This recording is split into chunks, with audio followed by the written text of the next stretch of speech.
আজকে সকালবেলা থেকে না এত পরিমাণে বৃষ্টি হচ্ছিল যে আজকে দুপুরবেলাতে আমি খিচুড়ি আর একটা পাঁচমিশালি তরকারি রান্না করলাম, সবাইকে খেতে দিয়ে দিয়েছি। অবিশ্বাস্য হলেও সত্যি যে আমি কিন্তু ফার্স্ট টাইম আজকে খিচুড়ি রান্না করলাম বাড়িতে এভাবে। আমার শাশুড়ি মাই রান্না করে, আমি শুধু খাই বসে বসে, কিন্তু এবার আমি রান্না করলাম কারণ উনি বাড়িতে নেই। অনেস্টলি একটা সত্যি কথা বলি ভাই, খিচুড়ি তো করেছি, খিচুড়ির মধ্যে চলে গেছে।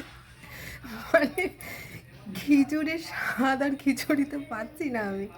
মানে এটা কী হয়েছে আমি নিজেই বুঝতে পারছি না। খিচুড়ি বানাতে গিয়ে ভাই জগা খিচুড়ি বেঁধে গেছে। তবু ও সবাই যে ধৈর্য সহকারে খেয়েছে, আমি এতেই ধন্য।